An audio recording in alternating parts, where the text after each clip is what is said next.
এখন দেখো bio polishing. হ্যাঁ, বায়ো পলিশিং জিনিসটা কি? আচ্ছা দেখো, এর আগে আমরা কি প্রোটিডিং ফাইবারকে কী করছি বা হ্যারিনেসকে দূর করছি, কী দ্বারা দূর করছি? মানে আগুনের সাহায্যে পুড়িয়ে, তাই না?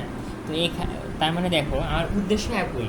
এখানেও কি আমার উদ্দেশ্য কি, যে আমি প্রোটিডিং বা হ্যারিনেসকে দূর করব, কিন্তু এখানে আমি আগুনের সাহায্যে করব না, আমি কি করব? তোমার এনজাইমের সাহায্যে করব। কী করব? এনজাইমের সাহায্যে। হ্যাঁ, আচ্ছা মনে রাখবো, এনজাইম হলো এক ধরনের বায়োক্যাটালিস্ট বা জৈব অনুঘটক। আচ্ছা ওটা বলতে পারেন না, এনজাইম। হ্যাঁ, মনে রাখবো এনজাইম হলো এক ধরনের তরল পদার্থ। এই তরল পদার্থের সাহায্যে আমরা কী করবো? ওই প্রোটিন ফাইবারকে দূর করব, আর কিছু না।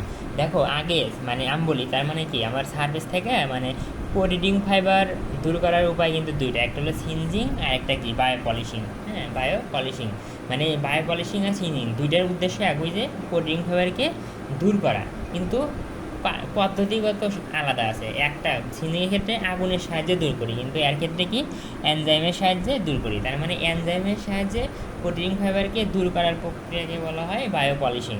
মানে উদ্দেশ্য একই, শুধু প্রসেসগত পার্থক্য, আর কিছু না। বায়ো পলিশিং কী করে? আমরা এনজাইম ইউজ করি, এনজাইমের সাহায্যে আমি এই প্রোটিন ফাইবারগুলোকে দূর করি, এই তো। তো এনজাইম কী বলছিলাম? এক ধরনের তরল পদার্থ। তো দেখো এই যে এই পাত্রের ভিতরে কি এনজাইম লেখা আছে, মানে তরল পদার্থ আর কি, তরল পদার্থ মানে দেখা যাচ্ছে না, কিন্তু তরল পদার্থ মনে রাখবো, এনজাইম এক ধরনের তরল পদার্থ এখানে। তো এনজাইম কীভাবে আসলে তোমার মানে ওই প্রোটিন আগুনের সাহায্যে তো পুড়ে যায়, আমরা তো জানি। তো এনজাইম কীভাবে তোমার এই প্রোটিন ফাইবারকে দূর করে? হ্যাঁ, এটা তো আচ্ছা, এনজাইম কী করে? এনজাইম হলো তোমার ওই যে প্রোটিন ফাইবার যে আছে ওকে অ্যাটাক করে। কী করে? অ্যাটাক করার পরে, অ্যাটাক করার কারণে আচ্ছা কী করে? প্রোটিন ফাইবার যে আছে ওকে অ্যাটাক করে কী করে? কেটে দেয়। মানে অ্যাটাক করার ফলে কী হয়? এই প্রোটিন ফাইবারগুলো কেটে যায়, মানে অ্যাটাক করে আর কি, মানে অ্যাটাক করার কারণে এই প্রোটিন ফাইবারগুলো ছিঁড়ে যায়। কী হয়? ছিঁড়ে যে আচ্ছা প্রোটিন ফাইবার মনে করে যে অ্যাটাক অ্যাটাক করার কারণে কী হলো? ছিঁড়ে গেলে কী হবে বলো তো?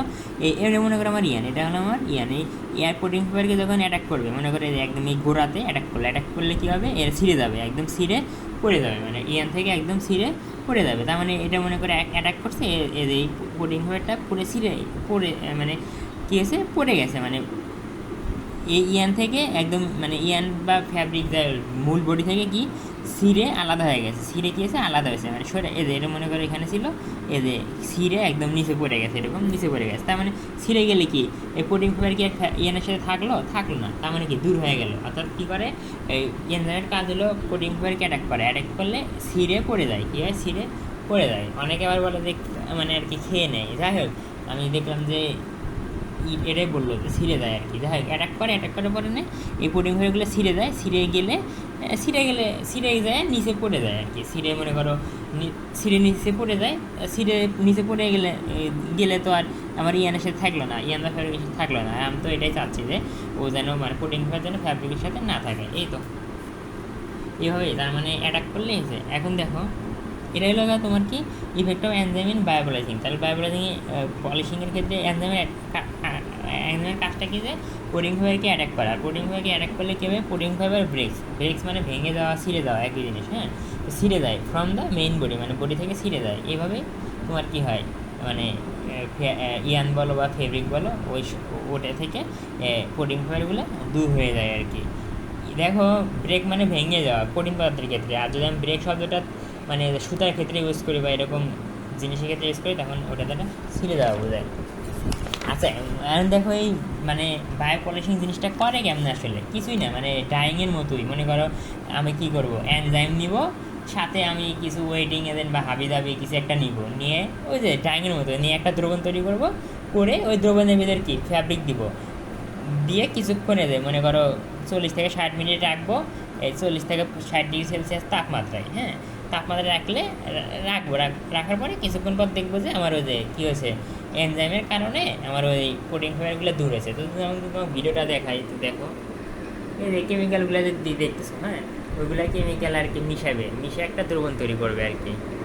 তো খেয়াল করো, তো ওই যে মানে ওগুলা কেমিক্যাল ছিল, মানে পানি নিচে, তারপরে ওয়েটিং এজেন্ট, তারপরে এনজাইম নিচে, নজেল, হ্যাঁ নিচে নিয়ে নজেলের ভিতর দিয়ে দ্রবণ তৈরি করছে।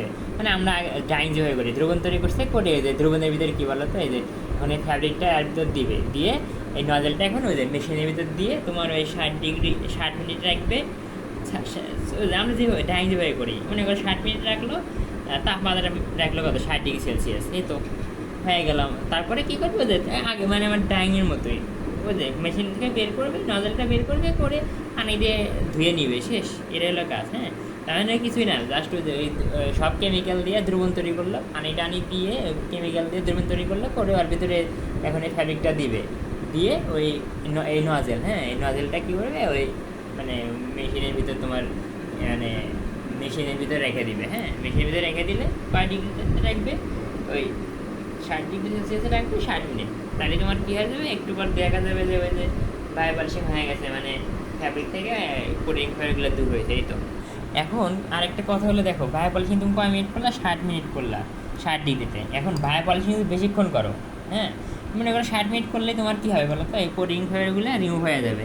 কিন্তু বাই চান্স মানে তুমি যদি কী করো, আরও বেশিক্ষণ রাখো, না আরও বেশিক্ষণ রাখি তাহলে আমার বায়োপলিশিংটা আরও ভালো হবে, এই জন্য রেখে দিলা। যদি বেশিক্ষণ রাখো তাহলে ক্ষতি তোমার। যদি বেশিক্ষণ রাখো তখন আবার এনজাইমগুলো কী করবে, তখন এনজাইমগুলো কিন্তু এই যে এখন মনে করো যে বায়োপলিশিং হয়ে গেছে, মানে কোটিং ফায়ারগুলো শেষ, কোটিং ফায়ার তো আর নাই, তখন বায়োপলিশিং কী করবে, এই যে মেইন ফ্যাব্রিককে আক্রমণ করবে, মেইন ফ্যাব্রিককে অ্যাটাক করবে। মেইন ফ্যাব্রিককে অ্যাটাক করলে মেইন ফ্যাব্রিকটা কী হয়ে যাবে, ফুটো হয়ে যাবে, বা মানে কি গর্ত হয়ে যাবে। তার মানে কি নির্দিষ্ট সময়ের বেশি কিন্তু রাখা যাবে না। হ্যাঁ, মানে বায়োপলিশিং হওয়ার সাথে সাথে আমার বায়োপলিশিং মানে মেশিন মানে বায়োপলিশিং হওয়ার সাথে সাথেই কী করবো, মানে শেষ করে দিব, মানে ফ্যাব্রিকটা বের করে ওয়াশিং করে নিব।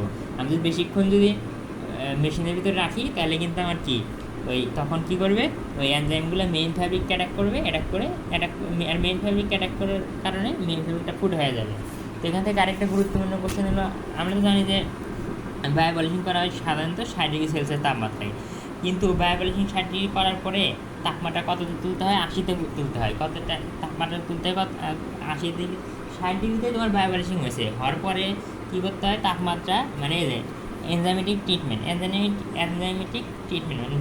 মানে বায়োপলিশিং বুঝেছে, মানে এনজাইমেটিক ট্রিটমেন্টের পরে তাপমাত্রা কেন 80°তে আনা হয়, মানে 60°তে তোমার বায়োপলিশিং শেষ হয়ে গেছে। শেষ হওয়ার পরেও কিন্তু তাপমাত্রা কততে আনতে হয়, 80-তে আনতে হয়। এর কারণ কি, আচ্ছা মনে রাখবো যে এনজাইম যদি কাজ করতে পারে, হ্যাঁ মনে করো কাজ করার সুযোগ করে দিলে এনজাইমকে, কী করে দিলে এনজাইমকে কাজ করার সুযোগ দিচ্ছ, মানে তোমার বায়োপলিশিং শেষ, মানে কোটিং ফাইবারগুলো দূর হয়ে গেছে, রিমুভ হয়ে গেছে, তারপরেও রেখে দিছাও, তারপরেও মনে করো কাপড়টা ওই দ্রবণের ভিতরে রেখে দিছাও, তখন কি, তখন যদি এনজাইমের যদি কাজ করার ক্ষমতা থাকে, হ্যাঁ তখন ওই যে মেইন ফ্যাব্রিককে অ্যাটাক করবে, তখন মেইন ফ্যাব্রিকটা ফুট হয়ে যাবে, মানে আমার লস, তাই না? তো মনে রাখবা এনজাইম হলো 80° নিচ পর্যন্ত কাজ করতে পারে, নিচের তাপমাত্রায় কাজ করতে পারে, মানে 79-79°তে কাজ করতে পারে, 78°তেও কাজ করতে পারে। আর ও কাজ করতে পারলে কিন্তু কী করবে, ও বসে থাকবে না, প্রথমে সুন্দরভাবে এই কোটিং ফাইবারগুলোকে মানে অ্যাটাক করে দূর করে দিবে, তারপরে যদি রেখে দাও তখন কিন্তু আবার কী করবে, এই যে মেইন ফ্যাব্রিককে অ্যাটাক করে ফুটা করে দেবে, মানে তোমার লস করে দেবে। হ্যাঁ, তো কী করতে হয়, 60°তে তো করা হয়ে গেল, পরে কী করবা, দেখো ও কিন্তু 79° পর্যন্ত কাজ করতে পারে। তো আমরা চাচ্ছি যে ও যেন কাজ করতে না পারে, ও যেন কি কাজ করতে না পারে, ও যে কাজ না করতে পারে তাহলে তো আমার মেইন ফ্যাব্রিককে আর মানে অ্যাটাক করবে না।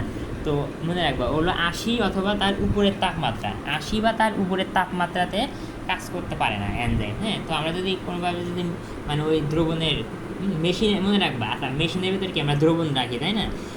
মেশিনের তাপমাত্রা 80 মানে কি, ওই দ্রবণের তাপমাত্রা 80, এবারে দ্রবণের ভিতরে মনে কর ফ্যাব্রিক আছে, তার মানে কি ফ্যাব্রিকের তাপমাত্রাও 80, এরকম। মানে মেশিনের তাপমাত্রা মানে ওই দ্রবণের তাপমাত্রা, আবার ওই দ্রবণের তাপমাত্রা মানে ওই ফ্যাব্রিকের তাপমাত্রা, একই কথা।